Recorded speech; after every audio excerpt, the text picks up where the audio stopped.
Good morning. Got the tennis up at the moment.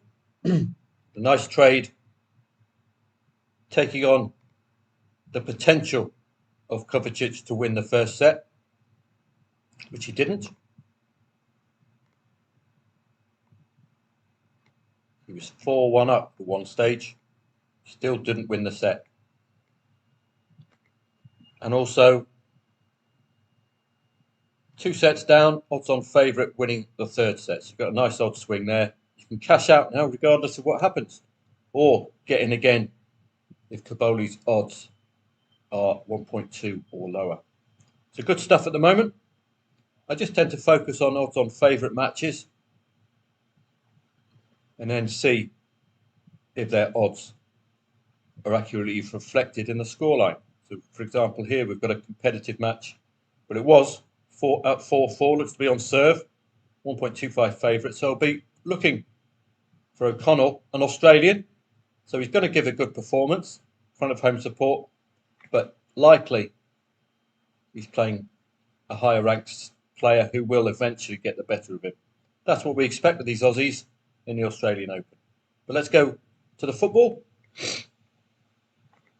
And there's actually no research today, but we'll take you through some of the matches. Juve 3-0. Simple job, really. It was a revenge mission. Sassuolo, one of only 2 teams to have beaten them this season. It's a good result. No real trading angle at all there for the old lady. African Cup of Nations continues to confound. I suppose you could have taken on Namibia, but you'd have had to cover that 0-1. Thailand, of course, the finest footballing side on the planet. I have to say that for my visa. 2-0 against Kyrgyzstan. Fantastic stuff. Belgian Cup. Nothing really doing there. There were a couple of plays yesterday, but let's see if we can find them. Barnsley and Carlisle. Nice and simple. Carlisle take the lead. Lay over 1.5 goals. Back Barnsley in the match odds market. Lay Carlisle, half stake its liability. Off we go.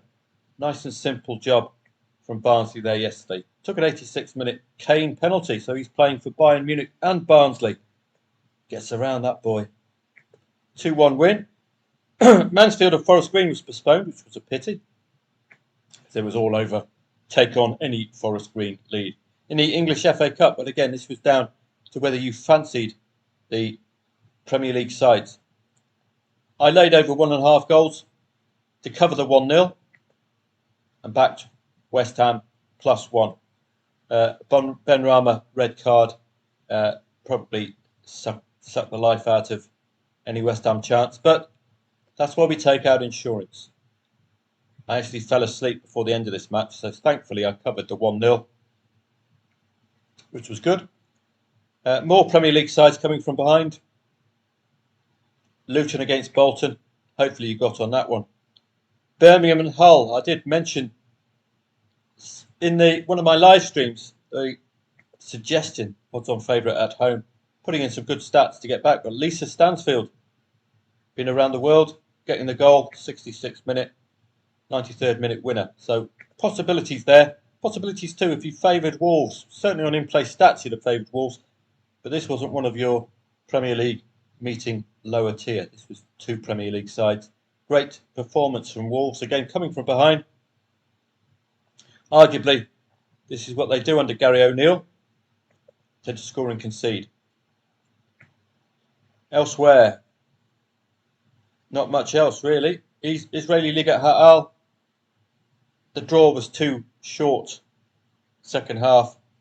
We actually got involved in the first half goals market, 2.5 goals. Just based on the fact that Beersheva tended to score 4 goals. And we had a red card in tow, but they didn't score before half time. Strong lay the draw second half, but the draw odds were a little too high. It's always going to be a win for the beer, but finding value, probably correct score market was the place there. Besiktas continue their mini revival with a easy win against Turkish Yorkshireman Ayopspor. I played this one earlier on. It ended 0-1, but you take out insurance on the 0-1, and that paid off yet again. On to today, and there's no research at all, which tells you it's a Cup day and it's African Cup of Nations Day. Morocco, the highest ranked African side. Can they get a win when expected to? Well, we've got to find out at 5 o'clock. My home country of Zambia playing. They are by far the greatest team the world has ever seen. The Copper Bullets. So we'll have a look, see how they get on. Both teams have scored in their last 3 matches. Much of a muchness in the Asian Cup today, but Qatar, 1.36 favourites in Qatar. So there won't be any dodgy refereeing decisions or penalties given to the Qatari side at all. So they will be expecting, in front of fanatical home support, to get something done. The Belgians are returning. Antwerp. This is RWDM, newly promoted to the top flight, playing Oostende. And Union Saint-Gilloise, favourite against Anderlecht. Have to be in play stats for the Belgian Cup. Not researching any cup matches at all. Or internationals for that matter. Czech League, Mlada Boleslav, well-known side. That's 9:30 a.m. So probably not good for trading. We're back to more replays. Again, favour the Premier League sides. Nottingham Forest. Well, not necessarily in this case. 2 Premier League sides.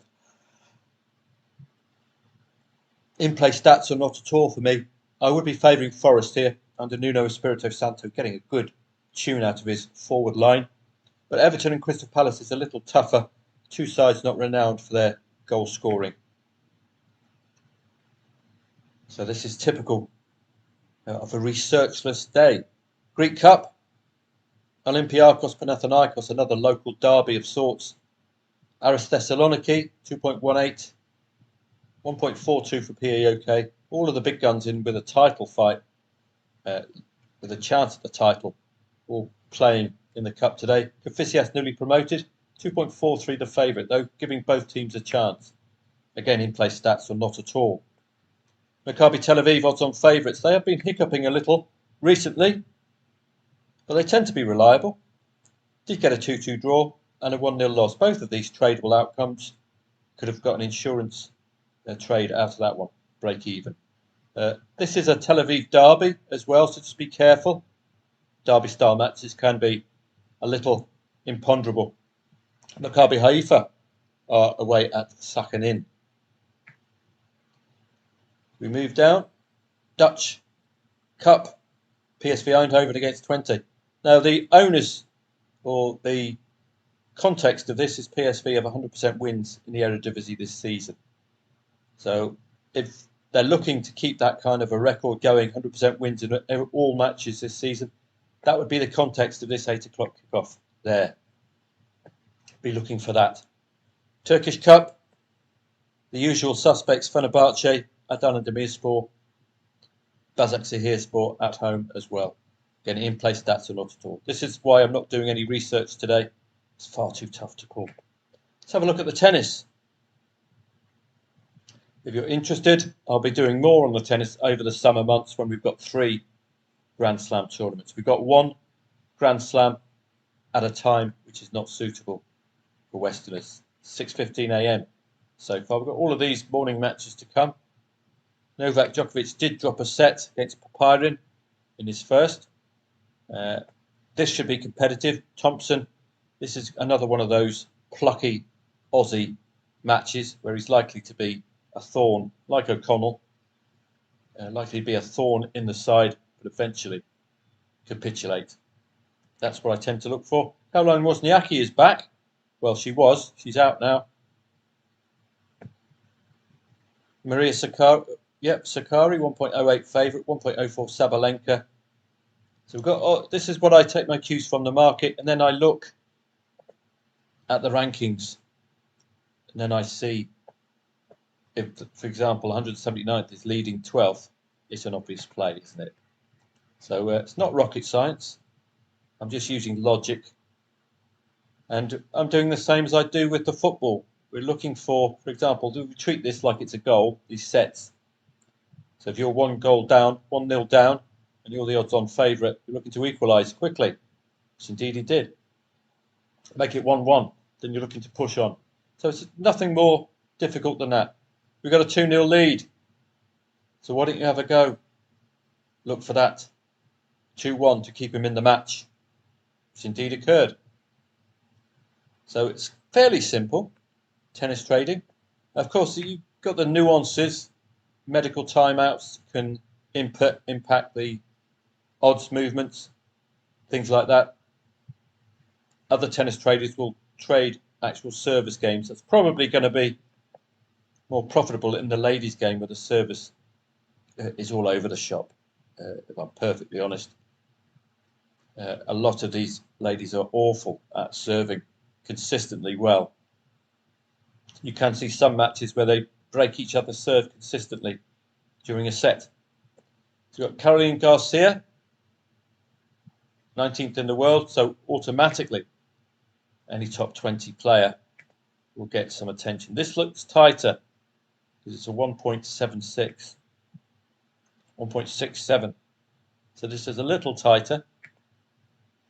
Serenko, Masarova, 33rd against 91st. So you've got an automatic thinking towards the 33rd ranked. Sabalenka should be, well, world number 2.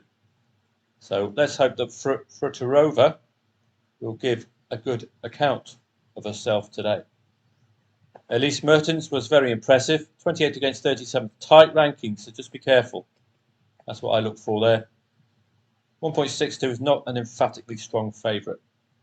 So add those two together, we could have a competitive match here. And certainly I would look to take on Kostyuk if she wins the first set. Maria Sakkari, two set to love winner in the first match.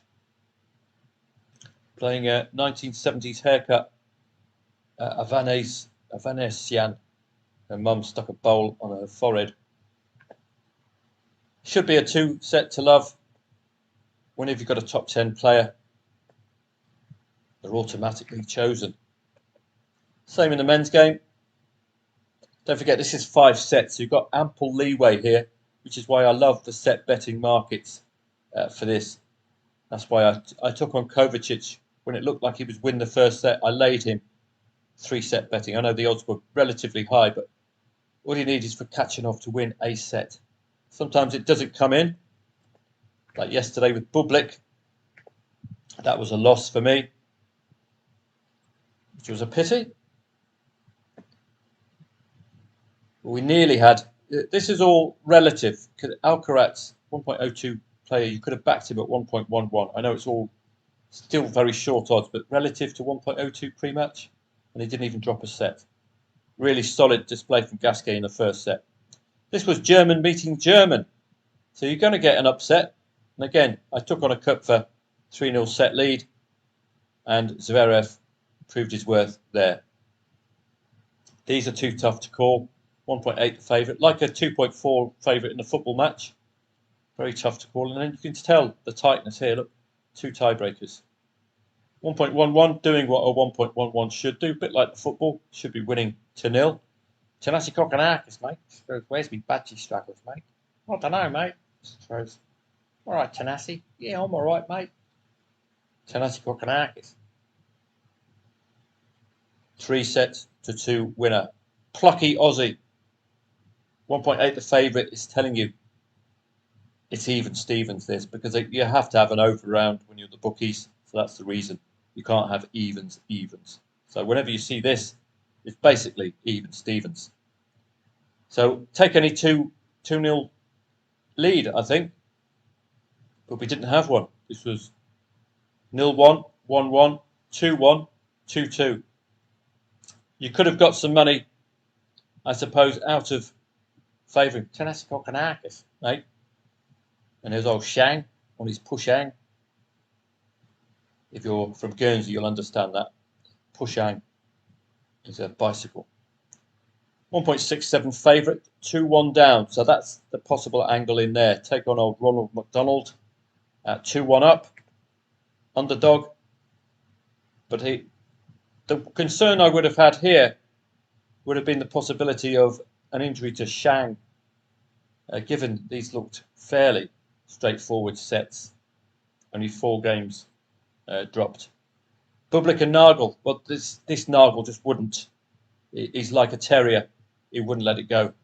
Superb performance. And if you looked at his stats, you'll see he was very, very competitive on the Bublik serve. Consistently competitive. That's what got him the win. But Bublik did come from behind to offer a trading outcome to stay in the actual set.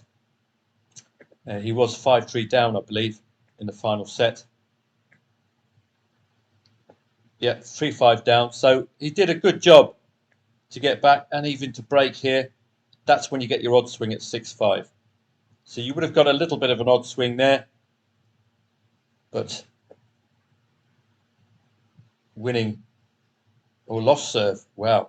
So he's still... That's wrong, I think. Is it lost serve? Bublik. Oh, well. Good performance from Nagel, and I have to take the loss on the chin, I'm afraid. Nothing. He just wouldn't let him go, and Bublik, having smashed one of his rackets after underarm serving, that probably betrayed his mental capacity at that time, his attitude. A bit all over the shop, which you don't want when you're backing a player. So some good stuff yesterday. I enjoyed it. I am enjoying the tennis, and hopefully you can't really get a blueprint for tennis like you can with the football. You can't look for a 2-2, for example. But I suppose you can in the 5-set men's game. I just look for the potential, and I keep faith in the odds, particularly in the first 2 or 3 rounds. As you can see here with Taylor Fritz, it's easy as you like. His first match, that was where you traded. He was far more competitive. His opponent was far more competitive in his first match. You just keep faith with Taylor Fritz against Diaz Acosta. Very, very good match. Full of trading outcomes as well. Diaz Acosta was 2-1 up. I took him on here. I took him on 2-1 up as well. I laid him to win 3-1 in the set betting. Laid him to win 3-0 in the set betting. Profited twice. Really solid stuff. So that's it for the tennis. In April onwards, we'll be introducing you properly to the tennis. Starting with Monte Carlo, where I've got a second home. No, I don't really. Living next to my showbiz pal, Elton John, and his husband, David Furniture Removal. So we're going to have a look at some of the tournaments, the calendar for the ATP Tour, and it'll be mirrored with the female tour as well, the WTA. Monte Carlo is where it's at, where I start getting excited. We've got plenty going on in Provence, Rotterdam, Delray Beach, the Dubai tennis, Indian Wells. So that's your first. It's a Grand Slam-ish. It's not a Grand Slam, Indian Wells. These players will be giving their all in that, that's for sure. But really, my season will start once we get here. Monte Carlo Masters, 7th to 14th of April. Then you've got it's got the run-up basically to the French Open with all of these world-class tournaments. Barcelona Open, BMW Open in Munich, Bucharest, Madrid, Rome. It's a well-trodden path. Then you've got Geneva, and all of these players will be giving their all in these warm-up events. Then we go off to grass. Stuttgart, Hertogenbosch, which is a usual. London Championships, Halle, which used to be farmed by Federer. Mallorca, Eastbourne, and then second Grand Slam. And then we move on to the hard court and an American tour. Then moving to America slowly, Washington, Montreal, Cincinnati, Winston-Salem, and then the New York Grand Slam, US Open. So it's going to be a busy summer from April onwards. That's when I'll start introducing you to tennis properly. We'll be on English time, and I can talk you through how I tackle tennis. There are many other methods of doing it if you want to go more in depth. But that's about it for today. No research. It's going to be sporadic messages today, just dependent on what happens. It's a tricky day. We've got no form lines for anything. We've got the Cup. We've got international football. No form lines really at all. So we've just got the odds to work with today and the in-play stats. So I'll see you throughout the day. I've got no real starting time, I'm afraid. It's just when it happens, it happens. So do get your allow notifications up on Footballtradingprofits.club, and I'll see you throughout the day.